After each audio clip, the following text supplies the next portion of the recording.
একবার নয়া উদ্যোগ গ্রহণ করলো বালুরঘাট পৌরসভা। বালুরঘাট শহরের মেন প্রবেশদ্বার ট্যাঙ্ক মোড়, সেই ট্যাঙ্ক মোড়কে নতুন রূপে সাজানোর পরিকল্পনা গ্রহণ করেছে বালুরঘাট পৌরসভা।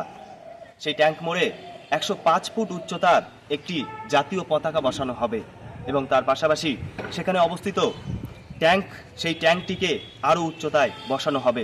বালুরঘাটের ট্যাঙ্ক মোড়টা হচ্ছে আমাদের প্রবেশদ্বার, সেখানে হচ্ছে 105 ফিট উচ্চতায় একটা পতাকা উত্তোলন লাগানো হবে আর ট্যাঙ্কটা হচ্ছে উঁচু করা হবে।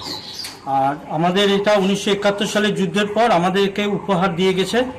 হ্যাঁ, এইবার প্রবেশদ্বারটাকে যাতে আরও সুন্দর করা যায়, শহরে ঢুকতে যাতে সব মানুষ দেখতে পায়, আরও মেন জায়গা আছে সেগুলো যে করুক, তাই পৌরসভার কাছে এটাই আবেদন। এটা আপনারা জানেন অলরেডি, বালুরঘাট পৌরসভার পক্ষ থেকে দীর্ঘ কয়েকদিন আগেই বালুরঘাটবাসীর আবেগ, সেন্টিমেন্ট, যে ঐতিহ্যবাহী যে ট্যাঙ্ক, আজকে বালুরঘাটের স্বাধীনতা সংগ্রামের ইতিহাস, 1971-এর যে ইতিহাস, যার স্মৃতি বহন করে, এবং ট্যাঙ্ক মোড় নামে যে এলাকাটা বালুরঘাট পৌরসভার ওখানে পরিচিত, সেই ট্যাঙ্কটিকে একটু উঁচুতে তুলে যাতে মানুষের সামনে তুলে ধরা যায়, এবং পাশাপাশি আমরা সেখানে সেই ট্যাঙ্কটাকে একটু উঁচুতে প্রতিস্থাপন করে তার পেছনে 105 ফিট একটা ন্যাশনাল ফ্ল্যাগ স্থাপন, এবং পাশাপাশি পাথরের থেকে তৈরি করে এবং ওয়ান সাইড ভার্টিক্যাল গার্ডেন করে ওই যে স্থানটাকে, সেই স্থানটাকে একটা পর্যটন কেন্দ্রিক চিন্তা ভাবনা করা